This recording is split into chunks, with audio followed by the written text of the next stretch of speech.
بابا جان رحمۃ اللہ علیہ شہنشاہ ہفت اقلیم غوثنا غیاسنا شہنشاہ ہفت اقلیم سیدنا بابا تاج الدین اولیاء رحمۃ اللہ علیہ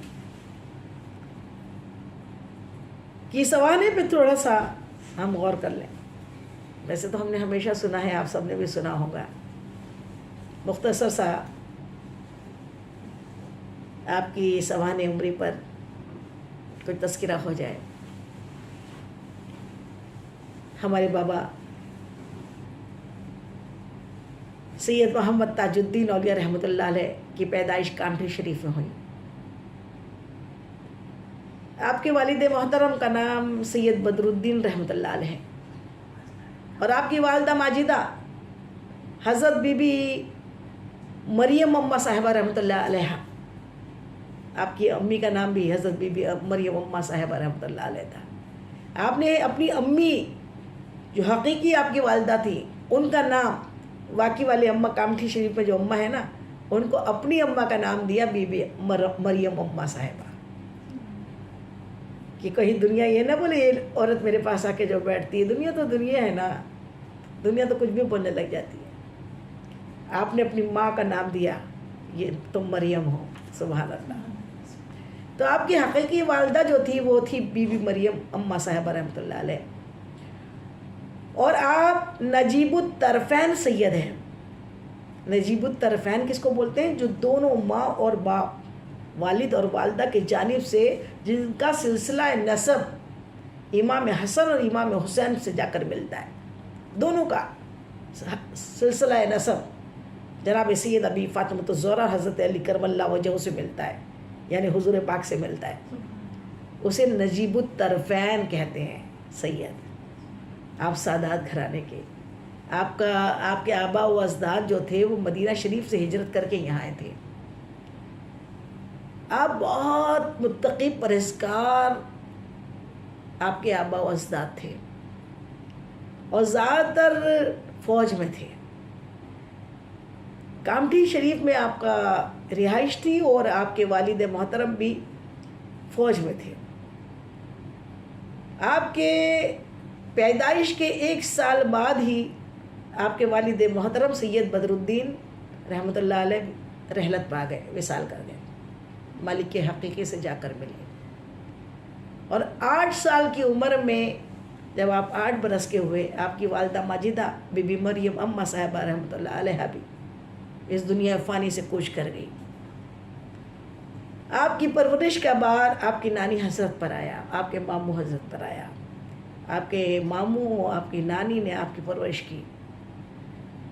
جب آپ ننھے سے بچے تھے اور جب آپ کی پیدائش ہوئی تب کا بھی واقعہ یہ ہے کہ آپ عام بچوں کی طرح بچے نہیں تھے. جیسے عام بچہ پیدا ہوتا ہے تو روتا ہے، لیکن آپ نہیں روئے. دائی نے، آپ کی جو دایا تھی، اس نے لوہا گرم کر کے آپ کی پیشانی پہ لگایا، جس کا داغ آپ کو آخری تک آپ کی پیشانی پہ رہا. تب وہ تھوڑا سا رو کے چپ ہو گئے. پہلے سمجھے کہ شاید بچہ مرا ہوا ہے جو آواز ہی نہیں ہے. پھر جب لوہا گرم کر کے لگایا تو پھر تھوڑا روئے. پیدائشی ولی. عام بچوں کی طرح نہیں چلانا، ہنگامے کرنا، ایسا کچھ بھی نہیں تھا آپ میں. بابا تاج الدین اولیاء رحمۃ اللہ علیہ جب ننھے سے تھے مدرسے میں، جب مدرسے میں آپ کو آپ کی نانی حضرت نے، آپ کی والدہ نے داخل کیا، تو آپ مدرسے میں ایک بار کا واقعہ ہے کہ ہمارے بابا تاج الدین اولیاء رحمۃ اللہ علیہ مدرسے میں علم دین حاصل کر رہے تھے. تو وہاں کے ایک مجذوب کامٹھی شریف کے حضرت عبداللہ شاہ رحمۃ اللہ علیہ، جو اسٹیشن پہ، کامٹھی کے اسٹیشن پہ جن کا مزار پاک ہے، مزار شریف آپ کا کامٹھی اسٹیشن پہ، وہ اس ٹائم مجذوب بن کے وہاں پہنچے. مجذوب تھے. مجذوب بولتے ہیں جو اتنی عبادت کر لے کہ وہ ذہن، پھر ایک ایسی پوزیشن آتی ہے ولایت میں کہ پھر کچھ بھی دنیا اور یہ سوچ نہیں سمجھتا، کچھ یعنی ہوش نہیں رہتا اپنے آپ کا، کپڑوں کا، کھانے کا، پینے کا. وہ وہاں پہنچے اور کہا، آپ کے معلم سے کہا، بابا تاج الدین کے معلم سے کہا، تو اسے کیا پڑھاتا ہے؟ یہ تو پڑھا پڑھایا آیا ہے، یہ تو پڑھا پڑھایا آیا ہے، اتنا کہا اور پھر کیا کیا، اپنی جھولے میں سے ایک چھوارا نکالا، آدھا خود کھایا چبایا اور آدھا بابا تاج الدین کی منہ میں ڈال دیا۔ ڈالنا تھا کہ آپ کی زندگی دنیا کی کیفیت ہی بدل گئی۔ اور پھر یہ نصیحت کی کہ بیٹا کم کھانا، کم سونا اور کم بولنا، کم کھایا کرو، کم سویا کرو اور کم بولا کرو۔ اللہ کے ولی کی نشانیاں ہیں 3۔ جو اللہ کا ولی ہوتا ہے وہ کم کھاتا ہے اور پھر کم سوتا ہے، گھوڑے گدھوں کی طرح سوتے نہیں رہتا، رات رات بھر عبادتوں میں ہوتا ہے، جتنا نفس کے لیے ضرورت ہو، جتنی بس اتنا، جتنی زندگی کے لیے ضرورت ہے اتنا سوتا ہے، اور کم بولتا ہے، فضول گوئی نہیں کرتا، زور زور سے ٹھاکے مار مار کے ہنستا نہیں ہے۔ اللہ کے ولی کی نشانی ہے۔ پھر کیا تھا، 15 برس میں کی عمر کے اندر بابا تاج الدین اولیاء رحمۃ اللہ علیہ نے قرآن پاک حفظ کر لیا اور علم و فقہ کی تمام کتابیں پڑھ لی۔ الحمدللہ آپ تو پڑھے پڑھائے آئے تھے، آپ کے استاد کو آپ کے لیے کچھ محنت نہیں کرنی پڑی۔ اس کے بعد 18 برس کی عمر میں آپ کو فوج میں داخل کر دیا گیا، فوج میں آپ سروس کرتے اور آپ کی پوسٹنگ ساگر ہوئی، ایم پی مدھیہ پردیش کے میں ایک شہر ہے ساگر، جس کے اندر حضرت داؤد مکی رحمۃ اللہ علیہ کا مزار شریف ہے، جو اویسی سلسلے والے، صابری سلسلے والے، چشتیہ سلسلے والے۔ اس دربار میں بابا تاج الدین کا حال یہ ہوتا، دن بھر تو آپ اپنی فوج کی ڈیوٹی کرتے، آپ کو جہاں پہ گولہ بارود رکھا جاتا ہے وہاں پہ آپ کو تعینات کیا جاتا، دن بھر آپ وہاں تعینات ہوتے، اور رات ہوتی تو یہ چپکے سے ساگر کے حضرت داؤد مکی رحمۃ اللہ علیہ کی دربار میں پہنچ جاتے، اور وہاں 2 برس تک آپ نے بڑے مراقبہ کیا، بڑے چلا کیا، عبادت میں ماہر ہے۔ اب جو ساتھ والے تھے، جو ساتھی، انہیں لگا کہ یہ رات میں کہاں جاتا ہے، تو لوگ غلط ہی سوچ لیتے ہیں، لوگوں کی بات سوچنے کی غلطی ہوتی ہے۔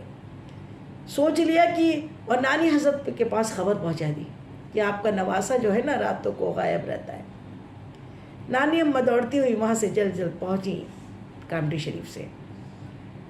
پھر ایک رات آپ نے، نانی اماں نے جب وہ جانے لگے تو پیچھا کیا، تو دیکھا کیا کہ آپ حضرت داؤد مکی رحمۃ اللہ علیہ کے دربار میں پہنچ گئے اور وہاں نمازوں میں مشغول ہو گئے، عبادت میں ہو گئے، مستغرق ہو گئے۔ نانی اماں نے جب آپ کا یہ حال دیکھا تو بہت خوش ہوئی اور کہا لوگ کیا سوچ رہے تھے، یہ کیا ہے؟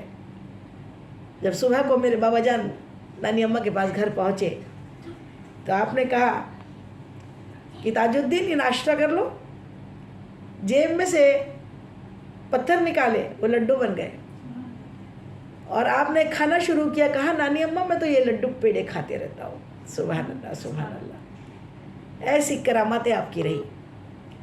اور جب وہاں پہنچنے کے بعد، پھر اس کے بعد آپ کی ایسی کئی کراماتیں ہوئی۔ جب ایک دن ہوا یہ کہ آپ کو ڈیوٹی لگی تھی ہتھیاروں کے چھاؤنی پہ ڈیوٹی لگی تھی، اور جو انگریز تھا، وہ انگریز افسر نے جو ڈیوٹی لگائی تھی وہ آپ کو وہاں چھوڑ کے وہ دوسری جگہ پہنچا، تو دیکھا کہ راستے میں ایک روایت میں ہے کہ وہ ایک جنگل تھا، جنگل میں آپ نماز پڑھتے نظر آئے، اور ایک جگہ ایک چھوٹی سی مسجد دکھی جس کے اندر بڑا نور تھا، اور وہ مسجد کے باہر، مسجد کے سامنے اس میں بابا تاج الدین اولیاء رحمۃ اللہ علیہ نماز پڑھ رہے تھے اور نماز میں غرق تھے، مشغول تھے نماز میں۔ اس انگریز افسر نے دیکھا، ارے یہ تو وہی جس سے میں وہاں تعینات کر کے آیا ہوں ابھی، اور یہ یہاں کے نماز پڑھ رہا ہے، ڈیوٹی نہیں کر رہا۔ وہ فوراً آپ کو پکڑنے کے لیے پھر واپس گیا جہاں تعینات کیا تھا، دیکھا تو آپ نے سیلوٹ کیا. کہ تاج الدین ڈیوٹی پہ ہو؟ کہا ہاں سر میں یہاں ہوں. پھر گیا, پھر وہاں جا کے دیکھا تو آپ نماز پڑھ رہے تھے. ایسے اسے 3-4 رات بھر چکر کیے, پریشان ہو گیا. ایک انسان 2 جگہ کیسے ہو سکتا ہے؟ یا تو مسجد میں ہوگا یا پھر وہاں پر جہاں اس کو تعینات کیا. صبح کو اس نے اپنے بڑے افسر کو بتایا یہ والی بات. بڑے افسر نے آپ کو طلب کیا. کہا تاج الدین رات کو کہاں تھے؟ کہا صاحب جہاں ڈیوٹی تھی وہیں پہ تھا. کہا نہیں, تم وہاں بھی تھی جہاں نماز پڑھ رہے تھے. کیا سچی میں تم انسان ہو یا کچھ اور ہو کہ کوئی جادوگر ہو؟ ایک وقت میں آپ 2 جگہ کیسے تھے؟ ایک وقت میں 2 ڈیوٹیاں, 2 کام. بس اتنا سننا تھا. یہ ہمارے بابا جان کو بہت زور سے جلال آیا. کہا ہو جی ہو, ہو جی ہو. فوراً اپنی وردی, اپنے جتنے رائفل تھی اور جتنی سب چیزیں تھی آپ کے پاس میں فوج کی, وہ سب اتاری اور اس انگریز افسر کے سامنے اس کے ٹیبل پہ پٹک دی اور کہا ہو جی ہو, تاج الدین اب 2 ڈیوٹی نہیں کرے گا, اب ایک ہی ڈیوٹی کرے گا اپنے رب کی. آج سے ڈیوٹی چھوڑتا ہوں. اور ٹاٹ لپٹ لیا. کہا تاج الدین آپ کی پروموشن ہونے والی ہے, ترقی ہونے والی ہے. کہا ہو جی ہو, جو ترقی ہونی تھی ہو گئی تاج الدین کی. سبحان اللہ. اسے ترقی کہتے ہیں. یہ دنیا کے سکے, دنیا کے کھوٹے سکوں کے پیچھے دنیا آج بھاگ رہی ہے. اصل ترقی تو اللہ کے قریب ہو جانا ہے. اصل کامیابی کہ اللہ ہم سے راضی, ہم اللہ سے راضی. یہ صحیح کامیابی ہے کہ اللہ راضی ہو جائے, ہم اس سے راضی ہو جائیں. اس کے ہر آزمائش پہ کھڑے ہو جائے. اللہ آزمائش نہ لے, لیکن اللہ اپنے سے دور نہ کرے. اللہ کی رضا میں راضی رہنے کا نام مومن ہے. بابا تاج الدین اولیاء رحمۃ اللہ علیہ نے پھر کیا تھا؟ پھر تو دنیا ہی بدل چکی تھی, بس عبادت تھی اور کچھ نہیں تھا. اور پھر مجذوبانہ کیفیت طاری ہوئی. آپ کی نانی کو پتہ لگا تو آپ کی نانی انہیں وہاں سے لے کر آئی. اس زمانے میں چاندہ کہتے تھے چندر پور کو. چاندہ میں آپ کے ماموں تھے, ماموں اپنے پاس لے کر گئے. وہاں انہوں نے بہت سے علاج کرائے, بہت ڈاکٹروں کو دکھایا, یہاں تک اوجھاؤں کو دکھایا, یہاں تک جتنے علاج کرنے والے, روحانی علاج کرنے والے ان کو دکھایا. وہ تو خود سب کا علاج کرنے دنیا میں بھیجے گئے تھے. ہمارے بابا جان سے تو ہزاروں لوگ ٹھیک ہو گئے, لاکھوں آج بھی ہو رہے ہیں. تو ان کا علاج وہ کسی دنیا والے کے پاس تو تھا نہیں. سب مایوس ہو گئے, کہا نہیں ہمارے پاس نہیں ہے اس کا علاج. اب بابا جان جو ہے وہ تو اپنے اس میں ہی رہ رہے ہیں, اپنے اللہ کی دھن میں, اللہ کی محبت. نانی حضرت بہت پریشان رہی کہ میں کیا کروں, اپنے بچے کو کیسا ٹھیک کروں, کیسا ٹھیک کروں. اب تو حال یہ تھا کہ جس کو جو بولتے وہ ہو جاتا. ایک بار ایک کسی سے کہا کہ آگ لگنے والی ہے تیرے گھر میں, اس نے گھر خالی کر دیا, صحیح میں پھر آگ لگ گئی. پھر تو آپ بہت مشہور ہو گئے. بچے تو دن بھر ان کے پیچھے پیچھے گھوم کے ان کو پتھر مارتے. اور دوسرا ہجوم یہ تھا کہ آپ صحیح بولتے تو لوگ غلط فائدہ اٹھانے لگے تھے, یہ بتاؤ وہ بتاؤ. اب عبادتوں میں خلل آ رہا تھا, اللہ سے کنیکشن جو تھا.